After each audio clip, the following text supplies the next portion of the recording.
Hola chicos, esta es nuestra segunda parte del tema de rapidez, velocidad y aceleración. Ahora vamos a ver algunos ejercicios relacionados con estos tres conceptos. Veamos el primer ejercicio. Un boliche rueda en dirección oeste siguiendo una trayectoria en línea recta, de modo que recorre una distancia de 10 metros en 5 segundos. Calcular la velocidad y la rapidez. Lo primero que vamos a hacer es sacar los datos del problema que nos están poniendo. Entonces tenemos una tablita y vamos a obtener los datos de distancia que nos están entregando, que es de 10 metros, el tiempo, que es de 5 segundos, y la dirección, que es hacia el oeste. Y nos están pidiendo cuál es la velocidad y la rapidez. Vamos a empezar por la rapidez. Ya sabemos que la rapidez, vamos a dividir entonces la distancia, que es de 10 metros, sobre el tiempo, que es de 5 segundos. Eso va a ser igual a 2. Y ponemos nuestras unidades de metros sobre segundos. Quiere decir que la rapidez del boliche es de 2 metros por segundo. Ya tenemos un nuevo dato de rapidez. Ahora nos preguntan cuál es la velocidad. La velocidad también tenemos la relación de metros por segundo, de 2 metros por segundo, pero tenemos la diferencia ahora que tenemos un dato de dirección, que es hacia el oeste. Quiere decir que la velocidad del boliche es de 2 metros por segundo hacia el oeste. Tenemos el segundo ejemplo. Un avión vuela en línea recta hacia el sur con una velocidad de 12 km por minuto durante 15 minutos. ¿Cuál es la distancia total que ha recorrido el avión en ese tiempo? Vamos a obtener nuestros datos y el valor de cada uno.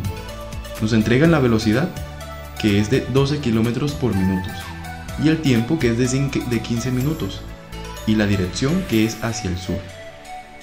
Vamos a calcular ahora la distancia que ha recorrido el avión en ese tiempo. Tenemos la ecuación de velocidad, que es igual a distancia sobre tiempo. Al despejar la distancia, obtenemos entonces que la distancia es igual al tiempo por la velocidad. Vamos a calcular entonces la distancia. La distancia es igual al tiempo de 15 minutos por la velocidad de 12 km por minuto. Multiplicamos entonces 15 por 12 y cancelamos las unidades de minuto. Entonces nos va a quedar el resultado de 180 kilómetros, que es la distancia que recorrió el avión. ¿Qué tiempo tardará un automóvil en recorrer 600 kilómetros con una velocidad de 80 kilómetros por hora? Tenemos dos datos aquí, la velocidad, que es de 80 kilómetros por hora, y la distancia, que es de 600 kilómetros. Y nos piden cuál es el tiempo. Volvemos a usar nuestra ecuación de velocidad igual a distancia sobre tiempo, pero esta vez vamos a despejar el tiempo. Y obtenemos entonces que el tiempo es igual a la distancia sobre la velocidad. Ahora simplemente vamos a calcular. Tenemos que el tiempo es igual a la distancia de 600 kilómetros sobre el tiempo de 80 kilómetros por hora. Cancelamos las unidades de kilómetro, ya que las estamos dividiendo, y dividimos 600 entre 80, que es igual a 7.5 por la unidad que nos quedó, que es de hora, 7.5 horas. Quiere decir que tardará 7.5 horas en recorrer toda esa distancia de 600 kilómetros. ¿Qué distancia habrá recorrido un tren después de 140 minutos con una velocidad de 200 km por hora? Vamos a obtener también dos datos: la velocidad, que es de 200 km por hora, y el tiempo, que es de 140 minutos. Nos preguntan cuál es la distancia. Entonces obtenemos primero que convertir 140 minutos a hora, debido a que la velocidad la estamos trabajando en kilómetros por hora. Tenemos que 140 minutos multiplicado por una hora, que equivale a 60 minutos, corresponde a la división de 140 entre 60, que nos da como resultado 2,33 horas. Ahora sí, la distancia va a ser igual al tiempo por la velocidad. Tenemos el tiempo, que ya lo calculamos, que es de 2,33 horas, y la velocidad, que es de 200 km por hora. Cancelamos las unidades de hora, ya que se están dividiendo, y nos queda 2,33 por 200, que es igual a 466 kilómetros, que es la distancia que habrá recorrido nuestro tren después de 140 minutos. Daniel tarda 3 minutos para recorrer los 90 metros de distancia que hay entre su casa y la escuela. ¿Cuál es su rapidez? Entonces tenemos el dato y el valor. la distancia que es de 90 metros y el tiempo que es de 3 minutos. Entonces, ¿cuál es la rapidez? La rapidez es la división entre la distancia y el tiempo. Tenemos 90 metros sobre 3 minutos, que al dividirlo es igual a 30 metros por minuto. Quiere decir que la rapidez de Daniel es de 30 metros por minuto. Un auto se desplaza con una velocidad constante de 4 metros por segundo. A partir de un instante t0, acelera nuestro tiempo inicial, y 10 segundos después, el tiempo final, su velocidad es de 50 metros por segundo. ¿Cuál es su aceleración a partir del tiempo cero? Tenemos entonces nuestro dato y nuestro valor. Tenemos la velocidad inicial, que es de 4 metros por segundo, la velocidad final, que es de 50 metros por segundo, y el tiempo, que es de 10 segundos.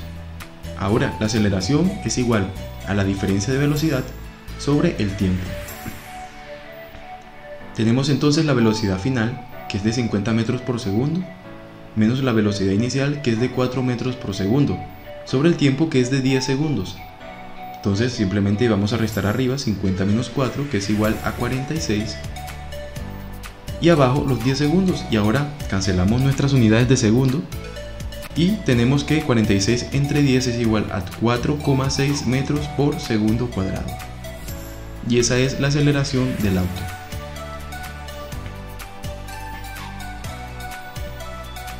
Un autobús viaja a 40 metros por segundo y en un instante disminuye su velocidad, luego de 7 segundos se detiene. ¿Cuál fue la aceleración durante el instante en que disminuyó su velocidad? Ya nos están hablando de que disminuye la velocidad. Quiere decir que ya tenemos que tener en cuenta que nuestra aceleración va a ser negativa. Obtenemos los datos. Tenemos la velocidad inicial, que es de 40 metros por segundo, la velocidad final, que es de 0 metros por segundo, ya que debido a que se detuvo totalmente, y el tiempo, que es de 7 segundos. Entonces tenemos la aceleración, que es la diferencia de velocidades sobre tiempo. La velocidad final, que es de 0 metros por segundo cuando se detuvo, menos la velocidad inicial, que era de 40 metros por segundo, y el tiempo de 7 segundos. Al restar 0 menos 40, obtenemos que menos 40 metros por segundo dividido entre 7 segundos. Y ahora, menos 40 entre 7 es igual a menos 5,7 metros por segundo cuadrado. Ya pudimos ver que nuestra aceleración es negativa, quiere decir que está disminuyendo. Una partícula se mueve con una velocidad inicial desconocida. En un instante comienza a acelerar hasta llegar a 2 metros por segundo cuadrado. Luego de 11 segundos se desplaza a 100 metros por segundo. Hallar la velocidad inicial. Tenemos los datos. La velocidad final, que nos las dieron, que es de 100 metros por segundo. La aceleración, que es de 2 metros por segundo cuadrado. Y el tiempo, que es de 11 segundos. Tenemos entonces que la aceleración es la diferencia de velocidades sobre tiempo. Pero nos están preguntando cuál es la velocidad inicial, quiere decir que la tenemos que despejar. La velocidad inicial, despejarla, vendría siendo de igual a la velocidad final menos la aceleración por el tiempo. Y ahora simplemente reemplazamos la velocidad final, que es de 100 metros por segundo, menos la aceleración, que es de 2 metros por segundo cuadrado, por el tiempo de 11 segundos. Obtenemos entonces que la velocidad inicial es igual a 100 metros por segundo y multiplicamos 2 por 11. Primero resolvemos las multiplicaciones y obtenemos menos 22 metros por segundo. Y ahora simplemente restamos 100 menos 22, que va a ser igual a 78 metros por segundo, que es la velocidad inicial de esa partícula. Una moto viaja a 80 metros por segundo a partir de un instante y comienza a acelerar a razón de 7 metros por segundo cuadrado. ¿Cuál es su velocidad al cabo de 10 segundos? Entonces tenemos la velocidad inicial, que es de 80 metros por segundo, la aceleración, que es de 7 metros por segundo cuadrado, y el tiempo, que es de 10 segundos. Nos preguntan entonces cuál es la velocidad final. Tenemos la diferencia de velocidades sobre tiempo. ¿Qué vamos a hacer ahora? Vamos a despejar la velocidad final, que va a ser igual a la velocidad inicial más la aceleración por tiempo. Ahora reemplazamos la velocidad inicial, que es de 80 metros por segundo, más la aceleración, que es de 7 metros por segundo cuadrado, por el tiempo, que es de 10 segundos. Tenemos entonces que multiplicar primero 7 por 10, tenemos la velocidad inicial, más 7 por 10, que es igual a 70 metros por segundo. Y por último, simplemente vamos a sumar 80 más 70, que va a ser igual a 150 metros por segundo, que es la velocidad final de la moto. Espero que estos ejercicios te sirvan para poder entender cómo se resuelven cuando son casos de velocidad, aceleración o de rapidez. Te deseo éxitos.